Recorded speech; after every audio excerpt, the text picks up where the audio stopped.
Well, my time has come here in Honduras. It's about 4 days of work, one of which I had a helper. The rest I did solo. So let me see if I can get up here a little bit, get a better view. So you can kind of see what I did. I did one long row here, flanked with banana trunks and banana leaves. And in the middle, there's grass clippings from all the times we've macheted. You can see over there's a lot more to cut back machete, but you can only do so much with the time given. So here's another row. Let me go a little closer so you can see the basic pattern. So banana trunks on either side, hay, I guess, loose mulch in the middles, and then just a nice little straight line of a consortium of seeds: moringa, cashew, mangoes,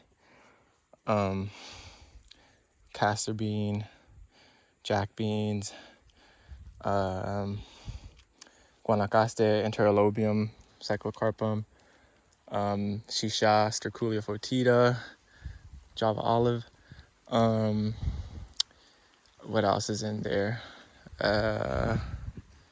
Sun hemp as well, scattered around. Tropical almond, different things like that. So there's another row and another one, kind of retrofitting it into the already existing cashews that had germinated last year.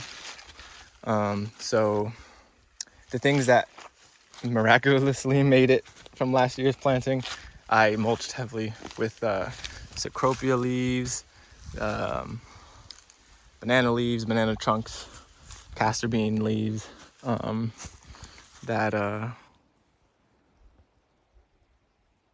tree right there as well. I call it yellow something flower, I forget. Yeah, mulched heavily on those. So you can see some of the consortium I was going for when I planted last year. Here's a Cassia grandis with cashew, with another cashew, and guanacaste, interlobium. I kind of put some jack beans around too. Got some bananas to shelter them. But it was hit or miss. Some of the stuff, just one of them came up. So anyways, that's it. This little chunklet is planted in.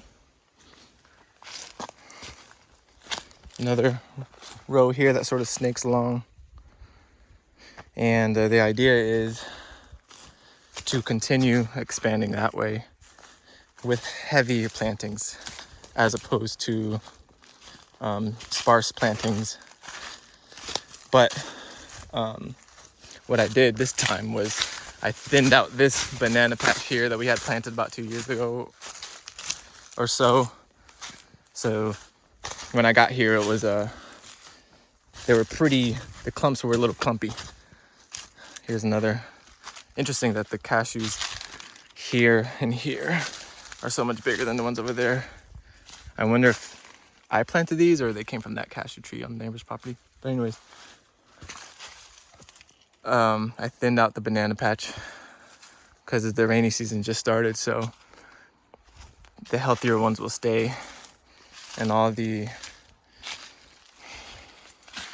ones that were like this, and you actually cut again because I don't want that to come back. All the ones that were a little too close to this fence, and the ones that were kind of just on their way out of the life cycle, I cut down and moved it over there. So all the banana stuff you see over there came from this little patch.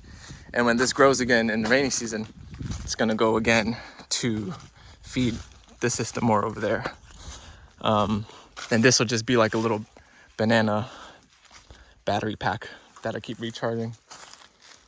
And the sugarcane, I was thinking the same thing. Sugarcane just a little bit harder to work with on such a small time scale. So I kind of just let this be. It's doing a good job of sort of giving both areas a windbreak. So kind of just let that be sugarcane corridor. But as I was doing this, I kind of realized that there's got to be a compromise of super dense, high organic matter content planting like I just did here, which took, again, about 4 days to do a relatively small area, very intensively with lots of organic matter. There's still so much land to be worked. So I think when I come back next month, I'll let that banana patch continue to regrow, and I'm gonna rely heavily on the grass here and hopefully get a hold of some cassava, because cassava would be the ideal specimen to come in to this very grassy patch. So machete all the grass, collect them into tiny little nests, sort of like this. I consider this a nest where this cashew is, and kind of put those nests somewhat in a pattern, just because these agroforestry rows, these like true blue agroforestry rows, they require tons of time and labor. And while they're beautiful and they're super resilient, and I love doing them, I think I'm gonna switch up the approach a little bit going forward, just so that I can get something established here.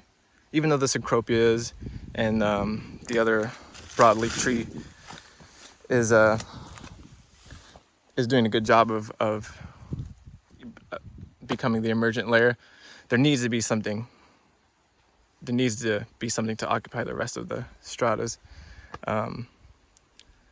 and I want things like pigeon peas, cassava, and the whole seed squad to be in this area, so the grass just doesn't keep coming back and back and back. It's very rocky here as well, everywhere, so maybe doing some rock management and piling them up into strategic locations might be on the agenda for next time too. But yeah, let me just get a better view again before it rains. It's windy and looking like it wants to rain, so I gotta kind of hurry up. So got a row, long row there, another row, and another row. So hopefully, I mean, when I come back in June, there will be some growth, so you'll see.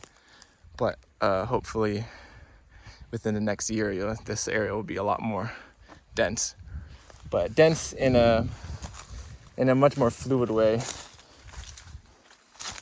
Not dense like this sugarcane patch, which is just nothing but sugarcane. So there's not a lot of diversity here. This will hopefully be dense in a very diverse way. So yeah, that's about it. I'll be back in the States tomorrow. So this is the job. Peace.